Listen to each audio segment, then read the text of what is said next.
हम तो बस एक चीज़ चाहते हैं, हमारी आवाज़ उन तक पहुंच गई है, कल शाम को सब तक पहुंची है। जब पूरा देश सुन रहा है, दूर दूर के गांव के बैठे हुए लोग फ़ोन करने लग रहे हैं, अरे भाई क्या हुआ, जिनको कोई पता भी नहीं होता, तो सरकार तक ये बात पहुंच गई है। सरकार को ये समझना होगा कि आप एक ब्लाइंड बच्चे को, एक अंधे बच्चे को जम्मू से सेंटर देते हैं एग्ज़ाम का दिल्ली।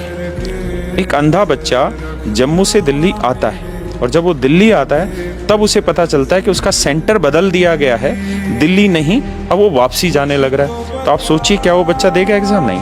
अब आप ये सोचिए एक बच्चा है या एक बेटी है, लड़की है, और वो राजस्थान की रहने वाली है, उसका एग्ज़ाम सेंटर डाल दिया गया अंडमान।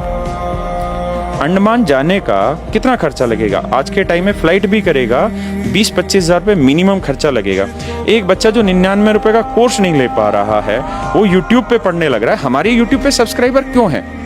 कोई हम आप लोगों की तरह कोई न्यूज़ चैनल की बातें थोड़ी बताते, करंट अफेयर थोड़ी बताते, हम पढ़ाते हैं यूट्यूब पे फ्री खड़े होके वहाँ पे। तो बच्चा इसलिए हमसे 80-90 लाख जोड़ा वाटर नो मिले।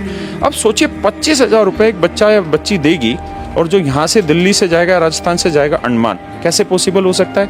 उस भारत के गांव से जहाँ आज भी लड़की को अकेले नहीं निकलने दिया जाता है, लड़की के साथ उसका भाई जाएगा या उसकी माँ जाएगी, और आप उससे उम्मीद कर रहे हैं कि एक लड़की वहाँ जाए, और फिर एसएससी की तरफ से जवाब ये आता है कि हम अपने टाइम पे धक्के खा के जाते थे। अरे सर, आप अपने टाइम पे धक्के खा के जाते थे तो आप अपनी औलाद को भी तो एक दिन धक्के खिला दीजिए, एक दिन उनको भी तो भेजिए।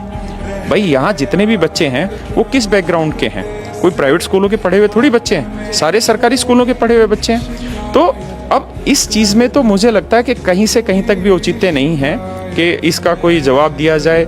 अब जो हमारे अगेंस्ट कैंपेनिंग स्टार्ट होने लग रही कोचिंग माफिया, तो शायद उन लोगों को समझ नहीं आ रही कि अगर आप आज सही गलत की पकड़ नहीं कर पा रहे हैं तो फिर कब इस देश में सुधार होगा? जिसके पास पावर है वो पावर कभी छोड़ना ही नहीं चाहता। गरीब अगर अनपढ़ रहेगा तभी तो भेड़ बकरियों की तरह इन नेताओं के इशारों पे चलता रहेगा। और सभी जानते हैं कि यही अनपढ़ लोग इनका वोट बैंक हैं, जो धर्म और जात के नाम पे वोट देते आए हैं। इसलिए डॉक्टर अंबेडकर ने 1942 में कहा था, एजुकेट, एजिटेट एंड ऑर्गेनाइज। अब जनता अगर पढ़ लिख गई तो नेताओं के लिए बड़ी समस्या हो जाएगी। नहीं,